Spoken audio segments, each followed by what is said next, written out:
Thank you once again for making Locked On Cougars your first listen of the day. Hope you all are doing fantastic out there wherever you might be. If you have not done so already, sign up for the Locked On Cougars Insider Group. Get the inside scoop on all things BYU sports that I am hearing at any given time coming to your phone in the form of a text message. The best part is you get a 14-day free trial to see if it's the right option for you, and it's just $5 a month to be a part of the Locked On Cougars Insider Group. Would hope that many more of you will be signing up in the coming days and weeks. Another shameless plug. What I think is a really, really fun perk of this podcast, a great community we've got as well. All right, before we go on today's show, you probably saw the news over the weekend. Late Friday night, Alvin Puefua announced his commitment to the BYU football program. Now, the last name sounds familiar. It should if you're a high school football fan here in the state of Utah. Played at West High. Before that, spent a stint at Woods Cross High School. But Alvin was a pretty highly thought of prospect in the 2024 recruiting cycle. He was the top-rated defensive lineman in that recruiting class, and ultimately, at the end of the day, signed with the Hawaii Rainbow Warriors. Now, after one season out there in Hawaii, playing in just 2 games, he kept his red shirt intact and ultimately decided this spring to hit the transfer portal, and now he's coming back home to play for the BYU Cougars. I said there was a type that BYU is recruiting to with regards to their defensive linemen, particularly their defensive tackles, and that is they want tall, big dudes on the interior of this defensive line. You don't look any further than Keanu Tanuvasa, Justin Kirkland. Was Keanu Tanuvasa, I think 6'4", 305. Justin Kirkland, 6'3", 345 is what they listed him at Oklahoma State. You've also brought in Anisi Purcell from Southern Utah, who was 6'3", 300 when he came in. You look at these defensive tackles for BYU, and they have said, okay, we know what we want and what we're looking for in the interior of this D line, and we're not going to settle for anything less than that. And that's exactly why Alvin Puefua fits this. They list him, speaking of his time at Hawaii, at 6'4", 315 pounds. So look at last year's defensive tackle group, and I'll give you a little bit of an example. So last year, BYU had Nu'ole Tausellison, Joshua Singh, John Tamoepeau, Luke To'omalatai, Sani Tuala, Carson Tuje, Iosefa Latuli, Anisi Purcell, and Keanu Tanuvasa. Okay, so this is the spring defensive tackle room. But, okay, Nu'ole Tausellison, 6'1", 285 pounds, recently signed at Utah State. Joshua Singh, 6', 285, was a really, really fine contributor. He's now at Vanderbilt. John Tamoepeau, still around, 6'2", 300. Fits more in the mold of what BYU is looking for.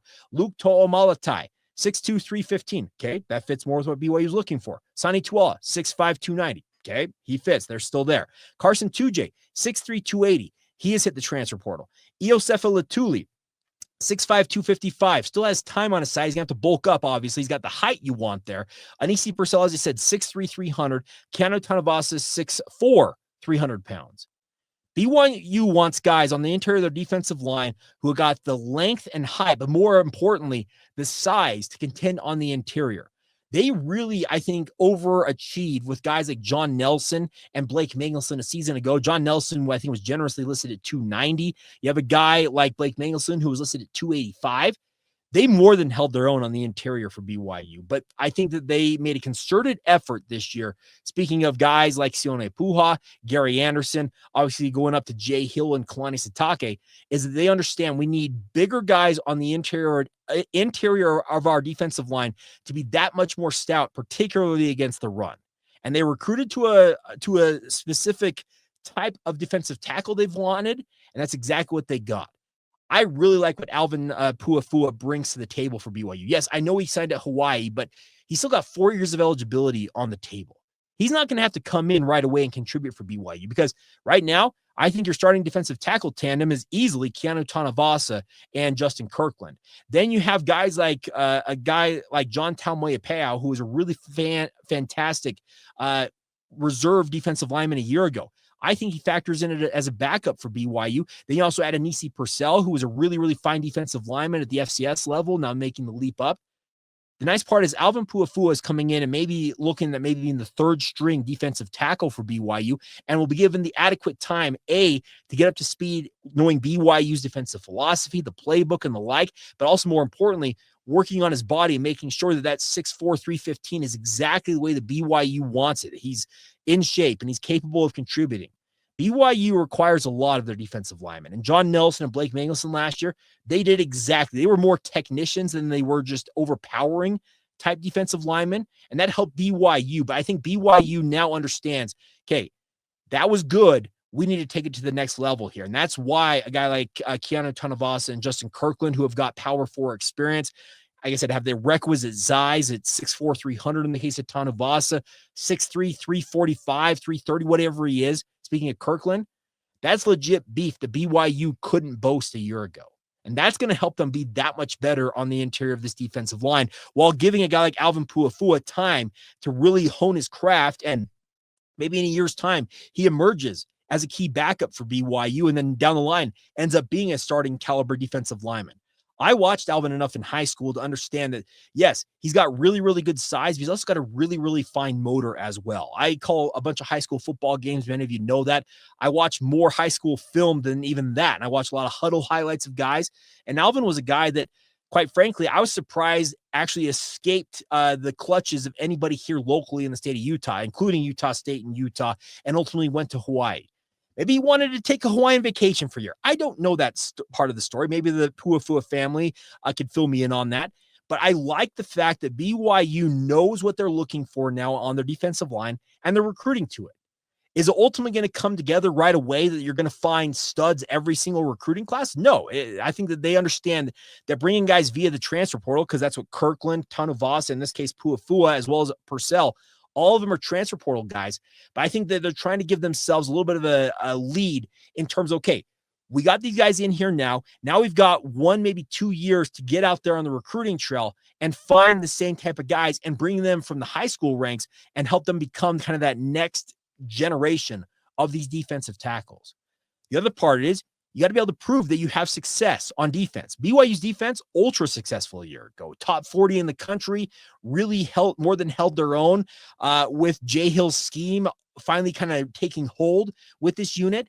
And now with, in theory, bigger athletes, better athletes, and guys who can more than hold their own and maybe at some point overpower, that means that BYU's defense could be even more potent than it was a year ago. You've got stud linebackers behind these guys on the defensive line in a guy like Isaiah Glasker as well as Jack Kelly. And those two, they'll clean up a lot of stuff on the field, whether it's going sideline to sideline, chasing down ball carriers, dropping into coverage, making big-time plays. You also got stud safeties like Tanner Wall behind you as well as Raider Demooney. The nice part is that these defensive linemen understand that, hey, I got to accomplish my job and trust that the other 7, 8, 9 guys around us are going to do their thing. And it's a thankless job on the interior of the defensive line more often than not. You're being asked to take on double and triple teams to free up other players to make plays. And a lot of people like to talk about the guy who made the tackle, but they don't understand that, hey, defensive tackle over there and a guy like Keanu Tanuvasa, he chewed up a double team and defeated it that allowed a guy like Jack Kelly, for example, to go and make a big TFL. It's a thankless job. It's an anonymous job, but at the same time, I think that the talent BYU's brought in on this defensive tackle core is that at the same time, if they have a one-on-one, go dominate it. Make the play in the backfield and be the hero this time. That's one thing that we didn't see enough of last year was one-on-one wins from the defensive line. And I'm talking from Tyler Batty to the interior, even over to a guy like Isaiah Banya. There was not enough one-on-one wins up front. They more than held their own. It felt like chewing up blocks. And like I said, allowing guys like Jack Kelly, Harrison Taggart, and Isaiah Glasker to be heroes.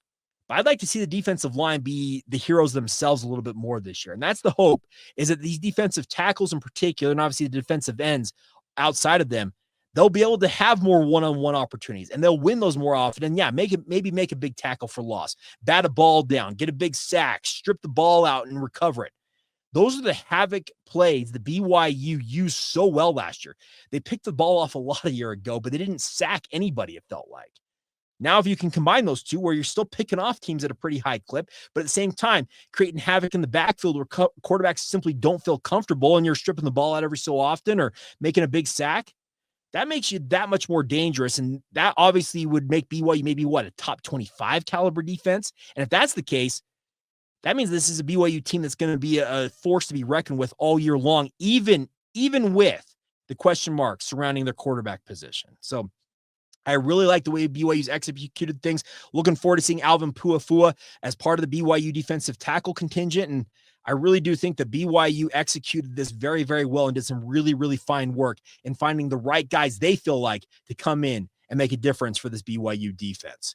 All right, that's going to do it for today's edition of the podcast. As always, thank you for y'all's support. I really do appreciate you guys continuing to subscribe, rate, and review. If you haven't done it already, click the like button if you're watching this on YouTube. It's really as simple as that. Hit the bell notification icon to let you know when a new episode drops every single day, because we are your daily resource, talking all things BYU on a every single day basis. So as always, thank you for making Locked On Cougars your first listen today. And more importantly, thank you to all of you who are every day are checking us out every single day right here on the Locked On Cougars podcast.